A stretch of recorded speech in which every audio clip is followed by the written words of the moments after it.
It's time for Good Evening America with Bonna. Now, live from Charlotte, North Carolina, here's Bonna.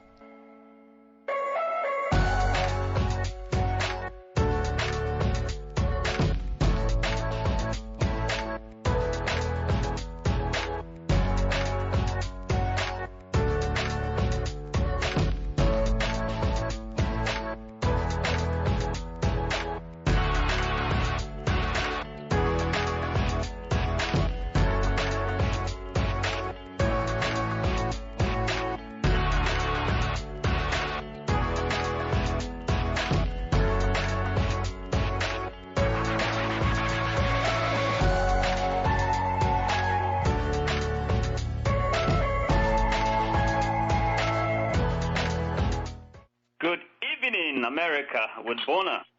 This is your host, Okyere Bonna. And thank you for tuning in and for inviting us into your homes and offices. My show, as you know, is featured at 8 p.m. Eastern Time, and it lasts through 9 p.m. Eastern Time. Listeners can simply go to www.haramberadio.com and click on Listen Live, and you will be there live with us. And I hope that is what you are doing right now. You can also give the links to your friends, and they can tune in every Tuesday at 8 p.m. Our goal is to inform, educate, and entertain you. And we hope at the end of our show tonight, we would have achieved this goal. Tonight we have a very interesting topic we want to discuss. Discussion that is very, very keen to men, and of course in the United States we have women playing soccer all the time, so they can also join in, I hope. Tonight we're going to discuss about the World Cup the hopes of African countries in particular in 2014. And as you know, the final list for the next FIFA World Cup Championship is in. We're going to Brazil in 2014, and the 32 nations that are going to compete for the cup, the coveted cup, is already out. We have, from Europe, we have 13 countries made up of Belgium, Bosnia, Herzegovina, Croatia, England, France, Germany, Greece, Italy, Netherlands, Portugal, Russia, Spain, and Switzerland. These teams will be joining the Europe's contingent. And as you know, the former champions are Spain, and they won the 2010 FIFA World Cup championship when they defeated Netherlands by 1-0, a goal that was scored by Andre Iniesta 4 minutes from extra time. And so Spain will be defending their cup. We also have the squad from North and Central America, that is the concave, from the concave. We have 4 countries, and these countries will be representing North and Central America. And these are Costa Rica, Honduras, Mexico, and the United States, our own USA. We also have 6 teams coming from South America, and these 6 countries are made up of Argentina, Chile, Colombia, Ecuador, Uruguay, and the host nation, Brazil. From Asia, we have 4 qualified nations, and these nations are Australia, Iran, Japan, and South Korea. Then we have from the motherland, Africa. Interestingly, we have the same 5 qualified nations that showed up in South Africa 2010, and I think it's quite interesting. These countries, again, are Algeria, Cameroon, Ghana, Nigeria, and Ivory Coast.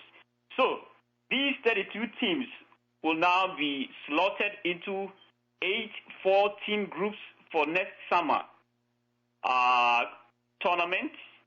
For next summer's tournament with a draw in Brazil, and this is going to be done on December the 6th. So by December the 6th or December the 7th, we will know the pairs. We will know the countries which are playing which. And what we are going to do is we'll be discussing and try to speculate what we think is going to be the outcome, both the pairings and the groupings.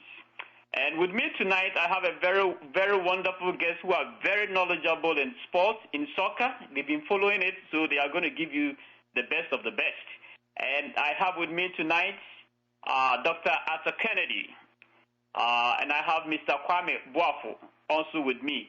And hopefully, maybe I'll get another guest, maybe joining me, Richard. I don't know if he will be able to make it, but at least these are my two honorable guests I have who are going to help me to discuss about this topic. Without much ado, I will turn to my August guests and welcome them. Dr. Kennedy. Welcome. Thank you. You're welcome. Thank you for coming to the show once again. Mr. Kwame Boafo, are you on? Yes, sir, I'm here. Wonderful, wonderful. I'm excited to have you both here tonight. And if you don't mind, if you can just give a little background of yourself, because a different kind of people may have tuned in tonight. I know both of you have been on the show before. Dr. Kennedy has been there several times, but I think it's good for you to tell us a little bit about yourself so that the audience will also be excited, as I am, to hear what you have for us tonight. Dr. Kennedy. Well, I am a physician, I'm a social commentator, and I'm a soccer aficionado. I follow soccer everywhere, so I'm always very happy to discuss soccer. It's one of those things that we can discuss, and passions and tensions can rise, and it's all in good humor, so everybody can go home and feel happy. So I'm very excited to be here, particularly to discuss Africa's chances. Great. That is wonderful. Mr. Kwame Boafo. Yes, sir. Right. The name, as you know, Kwame Boafo. I'm from Georgia. Actually, I live in Georgia, I should say. And I love soccer. I'll consider myself a soccer enthusiast. I have loved the game, watched it live on television for years, and I'm so much into the game. And I'm so excited to be here to talk about soccer with our listeners today. Thank you so much. And as you know, I'm so excited to have both of you here because I know you guys know a lot of soccer, and I'm going to be educated tonight. Yeah, as I said, the discussion is going to be open and general, but for the sake of time and to make sure that we cover at least enough grounds that may interest the audience, as they are made up of so many, a wide background, almost every country may be represented listening. So what I'm going to do is I have an outline which I've divided into 6 segments, and it's going to be something like that. We use maybe the first 5 minutes to talk about South Africa 2010, the results, and then about the defending champions, where they stand today. And then also we look the next 10 minutes, we look at how these 32 teams qualified, maybe a little basic introduction or something, how they qualified, how they managed to get to where they are now. And also we use about 15 minutes to look at the current form of the teams and try to speculate or try to see their prospects. And then the next segment, we will use about 15 minutes to look at our African squad and see their prospects. And then the next section after that, we try to use about 15 minutes also to focus on predictions. That is to make our own predictions based on our favorite teams. And then finally, we will use about the last 15 minutes to, actually 5 minutes to predict the likely superstar out of the tournament. And that is those that go king, the best golden boots, and also the team that we think is going to take the trophy to their continent or to their land. So basically, that is what we will be doing. So without much ado, I'll move to the first segment, and that is if you can give me a little background about what you think about the defending champions, maybe the last World Cup. Introduce us. Can you introduce us by helping us, taking us a little back to South Africa 2010, what you remember? Well, South Africa 2010 was the first World Cup finals held on the African continent, so a lot of Africans were very excited. The first thing is that South Africa pulled it off. The standard of their stadia were good, spectating was excellent, so it was a success off the field. On the field, though, the African countries didn't do as well as we would have hoped. Being held on our continent, at least one of the countries should have made it to the last four. And to be fair, Ghana came within a whisker or just away from the hand of Luis Suarez from qualifying. And that would have made history, but unfortunately, at the year's last-minute goal was points out on the line. The referee correctly pointed to the spot and showed him the red card, but as Amojan missed from 18 yards, we went to penalties and Ghana was beaten. So that was the highlight as far as Africa was concerned. I think that it was disappointing. Brazil didn't make the finals. They seemed to be ahead of the Netherlands until 15 very bad minutes took them out of the competition. The Netherlands went on to the finals. It was a very tight game, and Spain ended up winning their first ever World Cup. Most people think that Spain is perhaps the team to beat. They have won 2 European championships back-to-back and a World Cup sandwich in between. So people are speculating about whether the Spanish are indeed one of the best sides of all time. I think that, as usual, England disappointed, and as a result of some of the goal line issues that came up, the next World Cup is going to see goal line technology, which is a good thing. I think that England might have beaten Germany were it not for a clear goal that was disallowed. So we keep moving on, and the world is getting excited, but some powers may have faded and new ones are emerging. So I think those are my initial impressions of the 2010 competition. That is wonderful. You're really giving us a lot. Mr. Kwame Boafo, you may have something to add. I think Don has done a very wonderful job by summarizing the whole event. You know, some of the highlights of the tournament. I mean, like he said, South Africa pulled it off. They did excellent job. Spectating was good. Security, which was initially a concern, was able to overcome. And so South Africa did a great job. And like you said, African teams were expected to perform wonderfully, but unfortunately we were not able to get there. So it's a good thing to see that the next tournament is going to be held in an area with a similar type of climate. So we are looking forward to it. Wonderful, wonderful. That's great. That's a great introduction. At least our listeners now who have forgotten about South Africa 2010 and at least reflect and know what happened, and maybe we can put it together and see what is going to happen this time, whether we're going to have a repetition of South Africa 2010 where Spain came out as the best or something else is going to happen. Now, the next question I want to ask is going to be on how on earth did these teams qualify or come to this point? I know these teams, most of them generally are the same teams, the same countries that come all the time, but at least we know that maybe they had some challenges this time, because I know countries like England and actually Uruguay just knocked somebody off, and I think, there could be some new things coming up, and I would like us to focus a little bit, maybe the next 10 minutes, and talk about how these teams came to this point. You can pick any of the teams of your choice that you've been following, and then maybe you can tell us how they made it to this level. Well, I think that the two that are most interesting, actually from a coaching perspective, is that finally Ghana and Nigeria qualified, led by African coaches. It had always been an unspoken thing on the continent that, in order to qualify for a World Cup, one needed a white coach. But these two gentlemen, Kwesi Appiah for Ghana and Stephen Keshi, have shown that, a black coach can lead you to the World Cup. In fact, to be fair, Stephen Keshi was denied that honor when he took Togo to the 2006 World Cup through qualifications, but was sacked before the competition, so he didn't really get the actual credit for it.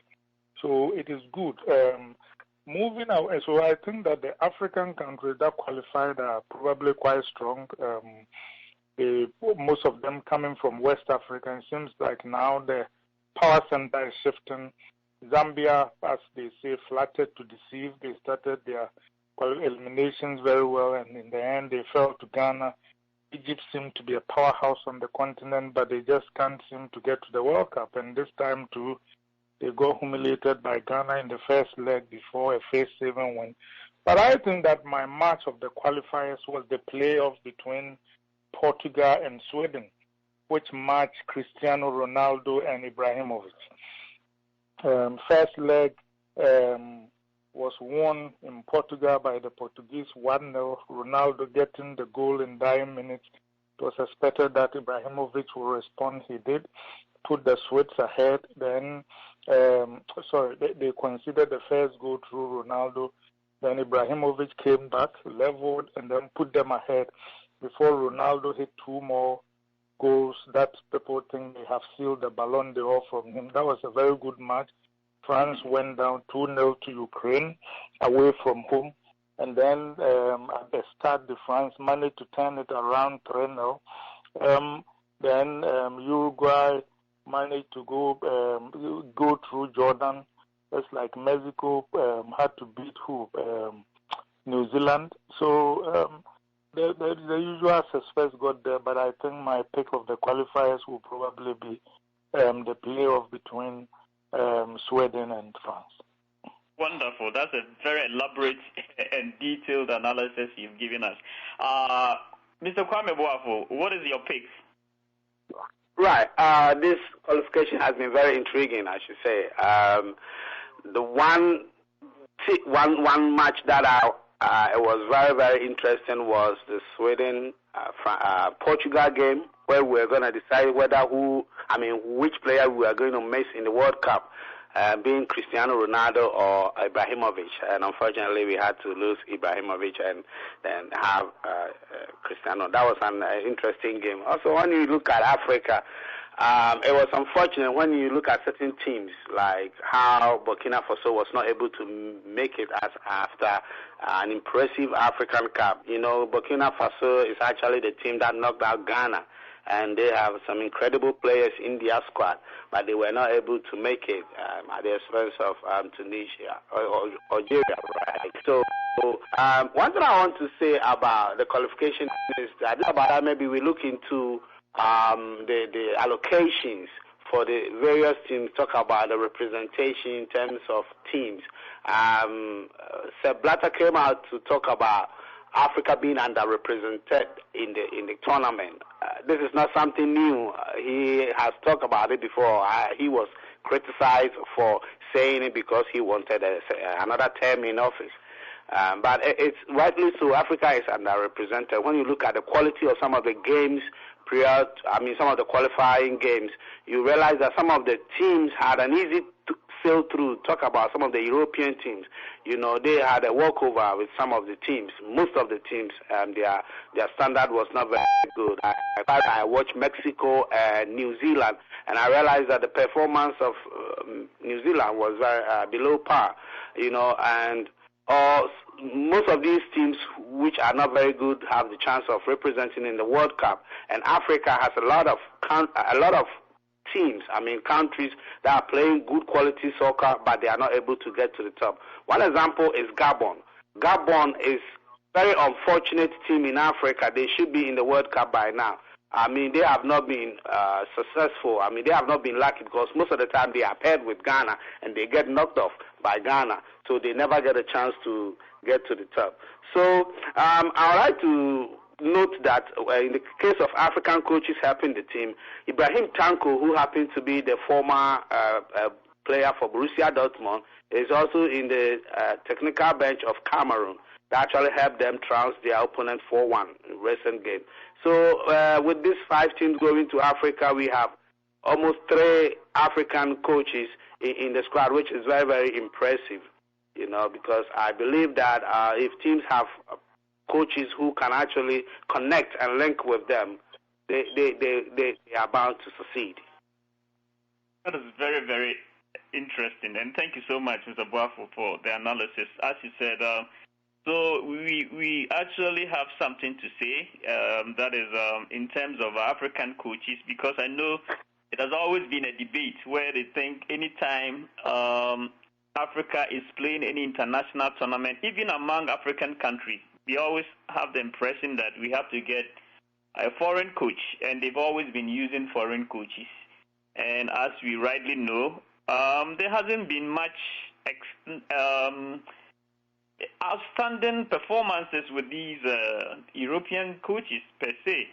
And so now that we have these African coaches and we are getting results, I think it's something that is very appealing and is very, it's a breath of fresh air for Africa, because it is about time we prove to the world that Africa too can manage its own affairs, including its own team. And as you rightly said, Coach Okyere is doing terrific. He's doing very wonderful. To come out with 6-1 victory over 7-time champion Egypt, it's very, very, outstanding. It's incredible. That is a good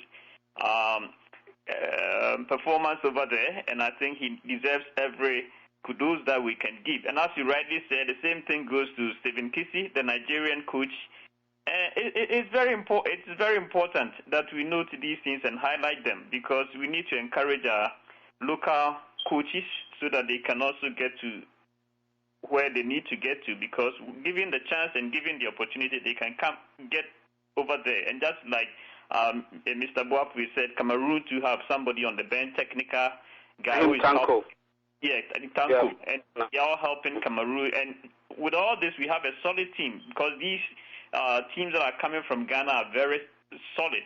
I think Algeria too is solid, and the same thing applies to Ivory Coast. Ivory Coast too is very solid, and we hope to see something good this time. Maybe, hopefully, they can go beyond the very places they got to the other time. And they have to go beyond the knockout stage, the first stage, so that we can actually know that these African coaches have done great.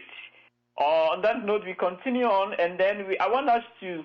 But Okyere, okay, though, in spite of what we are saying about the coaches doing great and all that, I'm a little concerned about Africa's chances, because we saw the Confederations Cup, and I just didn't think Nigeria did that well. So while it is good to qualify, we need to be careful that we don't get embarrassed. I know it's a long time ago, but in 1974, Zaire was beaten 9-0 or something like that. So it's not just qualifying. We need to go there and make a good impression. And from that point of view, actually, I wasn't very impressed by the standard of the last qualifying matches. For example, I think that Ghana and Egypt, the third segment finishing, the passes in the final third of the field were not very incisive. The Egyptians, sure, they were going to lose anyway, but they wasted a lot of chances. I think if Ghana wants to make it there, we need to strengthen our midfield. So we should not let our success in the qualifiers blind us to the amount of work we need to do. If any of our audience has been watching Brazil's trial matches, they were not in any qualifiers, but they had dealt imperiously with Australia and Chile and Honduras, and sometimes you watch that, you are really frightened. They are a very good side. So is Germany and a lot of those other countries that Africa is going to face. So we need to sit up, and I think that Kwesi Appiah and Kessie have done well, but if there are other technical people who can help them, we should strengthen their technical benches. For example, most people don't know it, but Brazil is now being coached by Luis Felipe Scolari, who won the World Cup of them in 2002. But on that same technical bench is Carlos Pereira, who won with Brazil in 1994. So they have two World Cup winning coaches on the same technical bench. That is the kind of unity we need to see. It is all hands on deck, and if you have good technical people, we should bury differences and bring them on board so Africa can put up its best. Well said, because as for technical men, we always need them.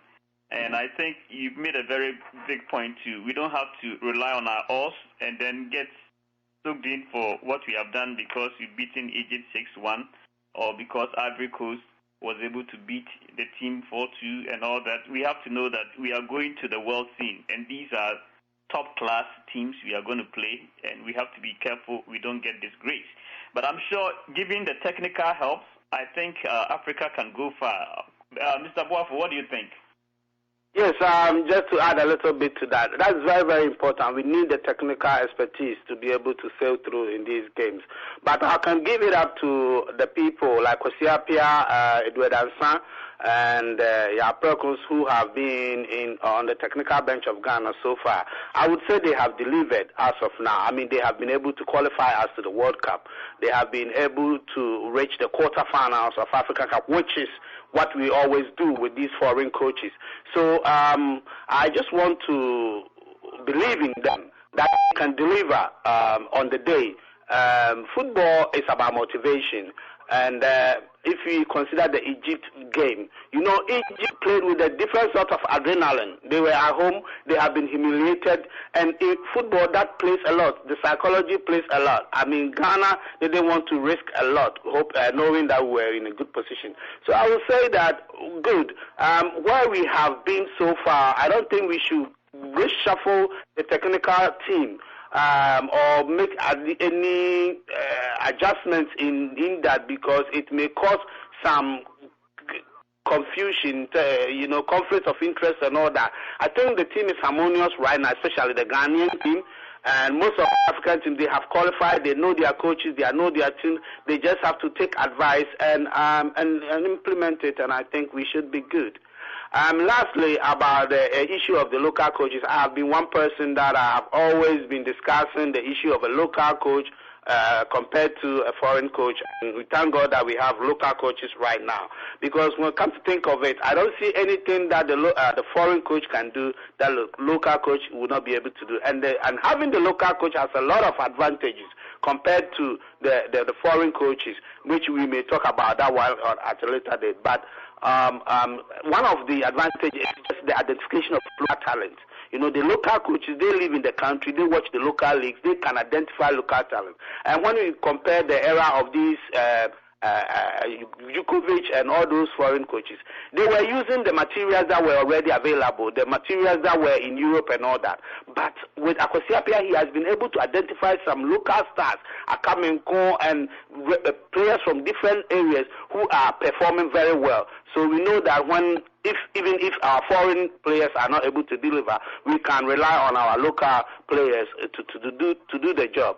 So I think it's about time we support and motivate our local coaches and give them all the encouragement to be able to perform with their counterparts in Brazil. That's wonderful. That's wonderful. Talking about players, I know the list of best players for Africa is out. And I find that out of the 25, we have about 5 of them coming from Nigeria, which means they have a very strong squad. And we only have 2 coming from Ghana.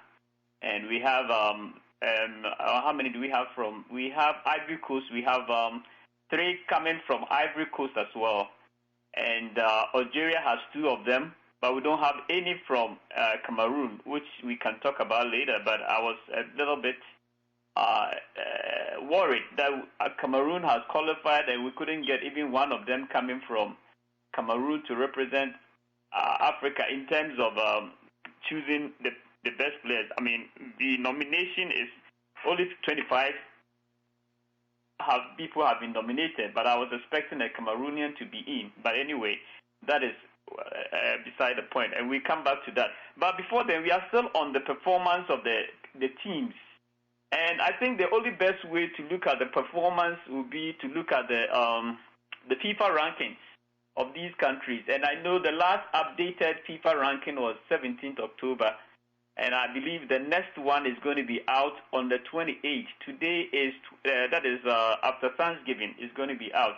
But so we can only stay with what is already available. And what is available, the ranking goes like this. This is the first 30. And Spain is still on top, and then followed by Germany, then Argentina. So these are the top 3. And then I have Colombia is 4th, Belgium, Uruguay 6th, Switzerland, Netherlands, Italy is 8, England is 10, Brazil is 11. I'm a little bit surprised, but anyway, that's where they are. They have to defend themselves in their home grounds anyway. And then I have Chile, number 12, USA, number 13. We will talk about USA, because I'm very impressed that they are number 13. That is very, very impressive. I have Portugal following USA at 14, Greece 15, Bosnia Herzegovina is number 16, Cote d'Ivoire is 17, Croatia is 18, Russia is 19, Ukraine 20, France 21, Ecuador is 22, followed by Ghana 23, Mexico following Ghana at 24, Sweden 25, Denmark, Czech Republic, Serbia, Romania, and number 30 is Slovenia. So, do you think any of these teams have a chance? Of course. But, I mean, what do you think of their performance now, Dr. Kennedy? I mean, looking at especially... Frankly, I don't take the FIFA ranking seriously. You know, a few months ago, they ranked Brazil 22. Behind Ghana and a lot of other countries, just before Brazil won the Confederations Cup. You know, so I think that while the rankings is a useful exercise, I think that they need a better ranking tool because sometimes it looks ridiculous. I can tell you that Russia is a better team than Nigeria. You know, if you put them anywhere against Nigeria, they'll beat Nigeria. So while it is useful, we should be cautious. And there are other things that you see. For example, look at the Brazilians. They didn't play any eliminations. So they haven't played a lot of competitive games. You look at the second level, under 20s and under 17, they keep doing very well. So they are a very good side. So I think we should be worrying. The second thing is that there are historical factors. For example, no European country has ever won a World Cup stage in the Americas. You know, so we are going to play this World Cup in the Americas. Not only that, Brazil has not lost a competitive match at home for almost the last 20 years. This competition is in Brazil. So if you put all those intangibles together, you look at who has momentum. If you look at how Brazil took care of what do they call Spain at the Maracana, I mean, you should know that there is a problem with the rankings. Italy is not ranked very high. But aside from Brazil, they've won more World Cups than any other country. Come the dying minutes of the World Cup, you can be sure that Italy will be in the hunt. So I think that the rankings are useful, but I don't put much store by the rankings. I look at history and I look at who has momentum. Okay. Just as we rightly said, I think I agree with you. Of course, they have to get something to measure according to the number of games played and according to the wins, basically the wins. They go by the wins. And the lesser teams you get to play with, I mean, the better. If you get teams that are not highly seeded and then you win all the time, then your ranking is going to be high. But then we shall see. Because even looking at this, I saw that Cameroon is doing a great job, but they don't come anywhere in the first 30. Only Ghana and Nigeria are within the first 30, where Ghana is only 23 and Nigeria is 17. But as you rightly said, there are countries that are even better,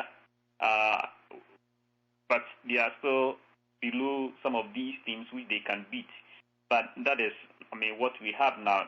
Kwame, do you have anything to say about the rankings?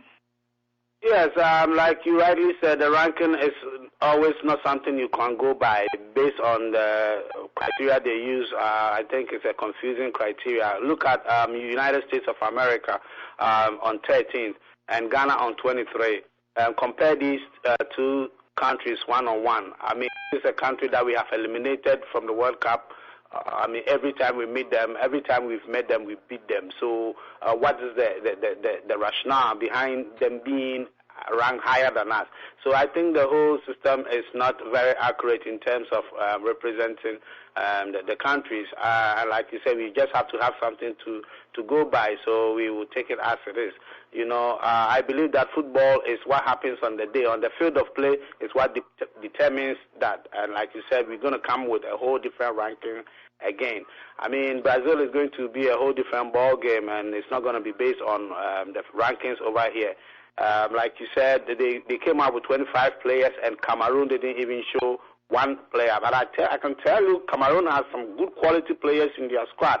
Talk about Benoit Asiokoto, I mean, Samuel Eto'o, who is scoring goals, he's back to form. And the midfield like Alex Song and all those, they are good quality players. If they get technical guidelines, they will be able to deliver. And so these kind of rankings and top players, I think, is for the purpose of, I mean, trying to create the excitement about the tournament. It's not something that we should actually dwell on it. Okay, that's wonderful. But I don't think we can go on without mentioning USA. You just rarely talk about USA. We are in America here, and I, for one, I root for USA. So I'm very curious, and I want them to go far. But you are the technical people here now advising me. Dr. Kennedy, what do you think about the prospect of the United States of America, the team? They have actually a very good squad. They actually quite rightly dominated the CONCACAF. They were very emphatic. So I think that they probably, with some luck, go beyond the group stages. They probably won't go deep, but they have a very decent squad, and Johan Klinsmann has done a very good job coaching them. Altidore and Donovan are very good players, and I think that the U.S. people are very fit. They are very well coached, and on a good day, they can give anybody problems. Wonderful. Yeah. Also, I mean, we know that there are some teams, anytime we talk of World Cup, they are there, and we cannot bypass them. Teams like Spain, Germany, Argentina. Of course, England these days is just a name. I don't know. Maybe you may prove me wrong, but I don't think they have the bite. But then teams like Germany, Argentina, I don't know. But there are some teams we don't actually talk about, but they are good, like Ukraine, France, Ecuador. But anyway, let me talk about Portugal, because we've been talking about Ronaldo scoring here and there. What do you think, apart from these three teams, which I believe maybe you have your own pick, but Spain, Germany, Argentina, who are up there, and of course Brazil is not going to allow anybody to take the cup from their land, so that is also going to be tough. But do you think any of the other, there are any teams that you actually can pick that you think they are going to cause some sensation? Oh, actually, I think Belgium might be the Cinderella's of this tournament. They have a very good squad. They did quite well during the qualifiers. And I think that Russia has a very good team. They are very well coached by the former coach of England. I've forgotten his name. So I think Belgium and Russia are potential Cinderellas. This is also being played in South America. And you always have the potential for teams like Uruguay to suddenly spark to life. They haven't done very well in the qualifiers, but I think it comes down to Brazil. They've won more World Cups than anybody. They haven't lost a competitive home game in over 2 decades. And when you saw their finals against Spain at the Maracana, the way the whole Brazil sang the national anthem, by the time they finished, the Spanish were panicking. And if you can do that to Spain, I tell you, you can do it to anybody. So with a little bit of luck, it will be very difficult for anybody. Germany will do quite well too. And Kwame, what is your take? I think Argentina. Argentina has a very good, solid team. They have some experience in the squad. talking about Lionel Messi, this is a guy who can score from any point. I mean, he can make no chance become a chance. They also have a player like Higuain, Di Maria, Serrano, and these are players who have played together and can cause some serious upset in the tournament. I also see Holland as a very formidable force in this tournament. If they are able to put their midfield well together and supply Robin van Persie, he's a very good, he's a clinical finisher and can cause some stir at the tournament as well. But we're not going to rule our African teams out. We can cause some serious in this tournament. So, yes, we have the top teams there, but the African teams can make a name this time around. But to come in there, talking about players, I actually miss the days when we didn't have players' name behind jerseys and we focus more on the teams. If you don't take care, you think Portugal is just Ronaldo and 11 anonymous people. And actually, the problem of Portugal, though, is that apart from Ronaldo and Nani, maybe they need a few more people. So it's about the team rather than individuals. I also think that, for example, talking about Messi has not impressed in the World Cup. In 2010 in South Africa, I don't think he even placed in the top 10 players. The best player was Diego Forlan, and Messi was very disappointing. So Argentina might do well, but they would be wise not to hang everything on Messi, just like Brazil would be wise not to hang everything on Neymar. And the reason I like the Brazilians is that they have a very balanced team. And talking about nominating players for Player of the Year, look, last year, the FIFA World 11, there were some people who were picked for the FIFA 11 who were on the bench in their own teams. So, I mean, sometimes these things, long after the player has lost form, people read the newspapers and they remember his or her name and they are picking the person. So I tell you, Cameroon will do fine. Samuel Eto'o still remains the most decorated player in African history. If he is healthy, we'll be hearing from him if we hear from Cameroon. Right, that's true. That is absolutely true. And I have one question I want to ask, and I'll get your input, and then we'll take a 1 minute, or actually 30 seconds break, and then we come back. Do you share the belief that Europe's complete dominance of the game has waned? I mean, looking at the rankings, and not, of course, you have rejected the rankings anyway, but do you share the belief that Europe's dominance is waning?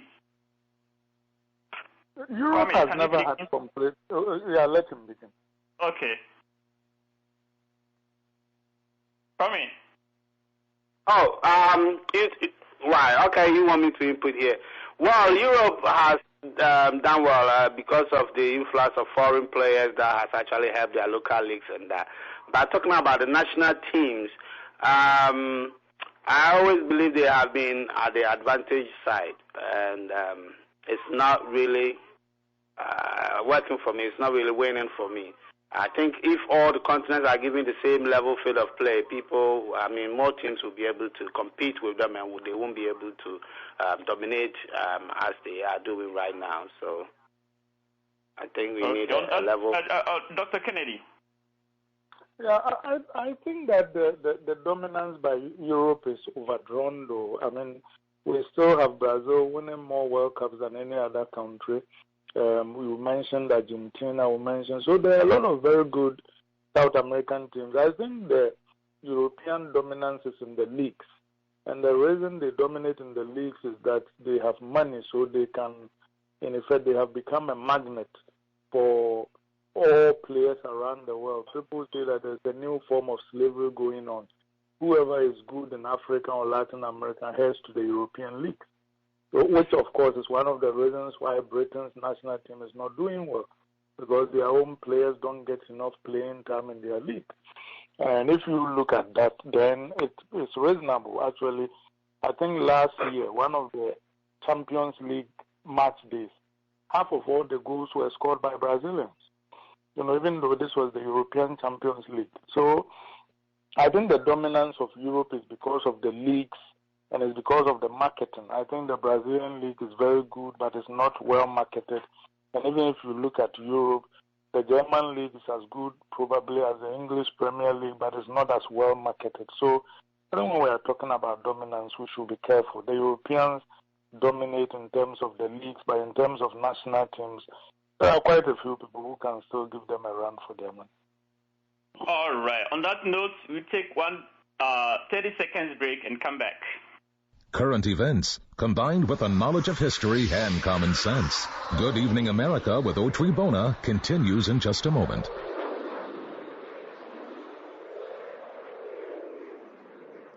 More of Good Evening America with Okyere Bonna is coming up from the Harambe Radio Network.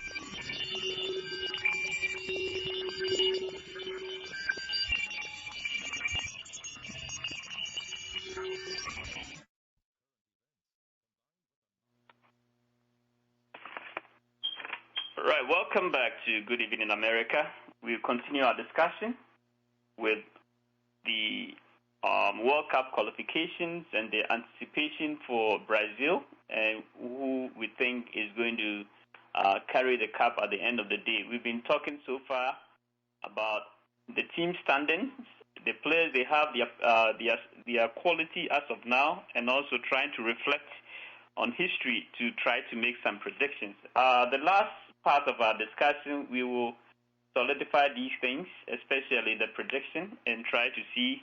Of course, we've been talking that Brazil is not going to allow anybody to take the cup from them, but at least we need to come out with somebody who is going to go to the finals with them. So, welcome back, and I have with me again Dr. Kennedy and Dr. Kwame Boafo, who are helping me with the discussion. I know Mr. CNN wanted to be on, but I just sent him the conference room number. If he comes in, maybe I'll give him 1 minute also to say something, because he's also very good and he has been following soccer all around the world, taking pictures and doing all that sort of thing. Thank you. Dr. Kennedy, we are back. We are the last round of our meeting, our discussion. Actually, we have some time now, so we can... Can you help me? We know Brazil is going. Brazil is basically, I agree with you that Brazil will go into finals, and because they are going to defend the cup on their home grounds. Of course, they are not the former champions. Spain is the former champions, but they will make sure the cup is not leaving Rio de Janeiro. Can you also help us? What do you think? Who are the teams you think will go to the finals? Anyway, I'm interested in the team you think. I'm thinking that the semi-finals will probably be the four teams. The last four will probably be Spain, Germany, Brazil, and Argentina. And my head tells me that it should be a Brazil-Spain final, but my heart tells me it might be an all-South American final, Argentina and Brazil. I mean, what about you? Exactly my instinct, Argentina and Brazil for the final. Wonderful. I think Brazil will be on finals. As for who is going with Brazil, I think Germany is a team that you cannot underrate, because, I mean, the way they play their games, they are always not rated so high, but, I mean, they can cause surprises because of their strikes. They can score goals. So I think Germany and Brazil. And then let's come back to the players. We know we have names. You talk about Messi, all-round player. Argentina, I'm sure that it's because of Messi. That's why, Kwame, you said Argentina is going to finals. And we also not just because of him. It's the group of players like Di Maria, Higuain, and Mascherano. You know, when you have such players in the squad, they can, guide the team into, success, not just Messi alone. Okay, thank you for the correction then. What about Golden Boot? So what about Golden Boot? Who do you think? Of course, it depends on who is going on finals. But Dr. Kennedy, who do you think? I mean, given the four teams that you have mentioned, the four countries, let's say if any of these go to the final, who do you think what are the possible players who would likely get the Golden Boot award? It's a little early to tell. For example, Brazil is not even sure who their center forward will be. Whether it will be Fred or Joe or Robinho. So whoever happens to be the Brazilian center forward might have a chance. In addition to Neymar, who even though is not a center forward, then of course, if finally he plays up to expectation, Messi should have a chance. If Portugal goes far, Ronaldo will be there. But I'm thinking that the Spanish guys, what do they call it? If Fernando Torres, for example, has recovered form and is playing, he might have a chance, and so would somebody like, what do they call him? Fabregas playing as a false nine. Then if Italy goes deep, you never know, but Italy might be there. Okay, Kwame, what about your take? Golden goal, it's very difficult to predict right now. I think it's a bit too early. But what we have to remember is that golden goal has nothing to do with the teams that get to the final. Somebody could golden goal winner in the group stages. And so let's look at some of the clinical finishers like Robin Van Persie, my former Arsenal player. He is very good, and given the chance, he can bang in more goals. And like you said, Cristiano Ronaldo, and even Edison Cavani, he's one of my favorite strikers. He's very clinical. And so if Uruguay is able to make it through the group stages, he can also be a candidate for the Golden Boot Award. So these are some of the players that I tipped. But I also tipped my Samuel Baby Jet because he's got over 50 goals for national team. That is very competitive compared to most of the European players. Not most of them have been able to bang in 50 goals for their country. So Samuel is also there. Yeah, now coming back to Africa then, let's focus a little bit on Africa before our time runs out. So which of these teams do you think will go far, and how far do you think they are going to go? Dr. Kennedy, Africa. Well, I'm hoping that one of them will get into the semi-finals. Frankly, Côte d'Ivoire appears to have the strongest team, but they have never lived up to expectations. That's their golden generation, but in the last 8 years, they've dominated everything but won nothing. So I don't know whether they will disappoint once again. Ghana got to knocking on the doors of the semi-finals, and I hope that this time around they can make it, so we can hold our breath. But I think the Nigerians, of all the African countries, Nigeria, they are intriguing. They too might go far. But hopefully one of them will get to the semi-final. Kwame, what do you think? True. I tip Ghana. My money is on Ghana to go to the semi-finals, based on our consistent performance. I mean, this is our third World Cup straight up. So I strongly believe that we will be motivated to do more than we did last time. And so they are going to go far. And Cameroon cannot be written off as well, but I think only one African team will be able to make it to quarterfinals, and that is surely Ghana. Wow. What do you think is only one? I mean, two can go to semifinals because we are playing different games. That is a possibility, but my instinct tells me it's going to be one team to the semifinals. Because we're going to have two South American teams going to the finals, and then one from Europe, one from Africa. So the last four are going to be Europe, South America, and Africa. Dr. Kennedy, do you agree or you have any objections? Well, not necessarily. The World Cups have a way of producing Cinderellas. There's always a team nobody expected to do well, which will do very well. Remember Turkey in the 2002 competition, so South Korea, the last time they seemed quite promising. So one of the so-called unheralded teams, and I said this time, I was thinking of Russia and maybe Belgium, who have very, very good teams that are underrated. So one of the unsung teams might suddenly show up in the semifinals. And it could be an African country or one of these countries.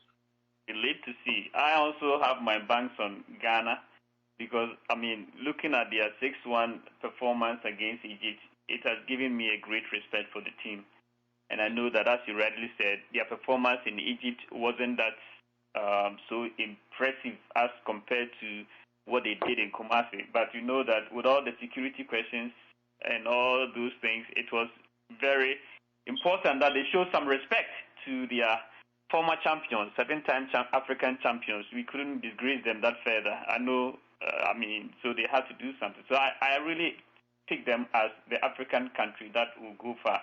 But at the same time, I think Nigeria, too, is a strong force, and they should be able to do better. Now, on the side show, nominees for 2014 Africa's Best Player is out. As I rightly said, we have the pick will be on Thursday, January 9, 2014. And the former African Player of the Year was Yaya Toure from Ivory Coast. Ivory Coast, Cote d'Ivoire. And then this time I think they picked two. And then Abutrika was also the African Player of the Year, who is local African beast, because now they make it two African beasts and then overall. Yep. So these are the names that are out. I have Ahmed Musa from Nigeria. He's playing for CSKA Moscow. Asamoah, Ghana, Al Ain. Damindoy, Senegal, Lokomotiv Moscow. Didier Drogba is on the fourth. Cote d'Ivoire, that is Galatasaray. Emmanuel Emenike is Nigeria, who is Fenerbahce, but that's a German team. Islam Slimani. Fenerbahce is Turkey. Oh, Turkey. Okay. Yes. Okay. Islam Slimani from Algeria, Sporting Lisbon. John Mikel Obi, Nigeria, Chelsea. Jonathan Pitroipa, Burkina Faso, playing for Stade Rennais. Kevin Constant, Guinea, AC Milan. Kujua Samoa, Ghana, Juventus. Luis Carlos Amada, Cape Verde, AC Omania. Mehdi Benati, Morocco, AS Roma. Mohamed Abutrika, Egypt, Al Ahly. Mohamed Salah, Egypt, Basel FC.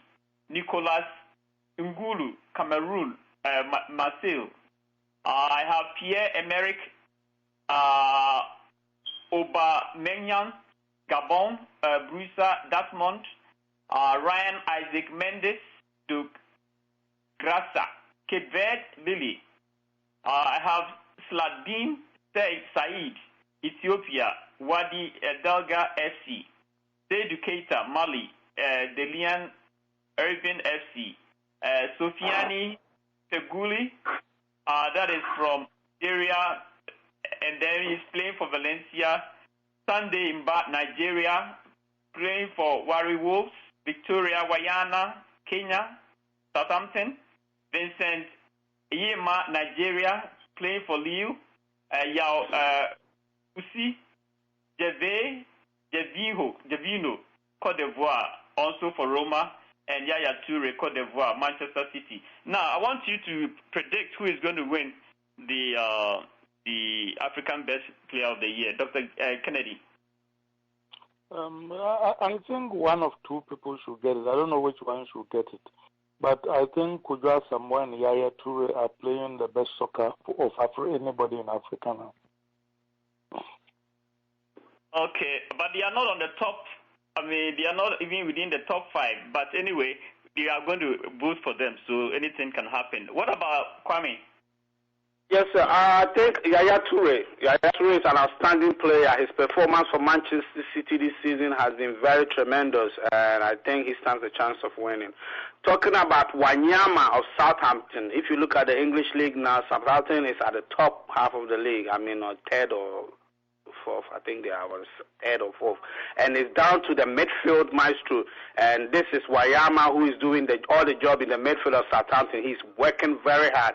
And so if the organizers of this award are looking to, I think he's somebody that they may consider for the award. He's working very hard.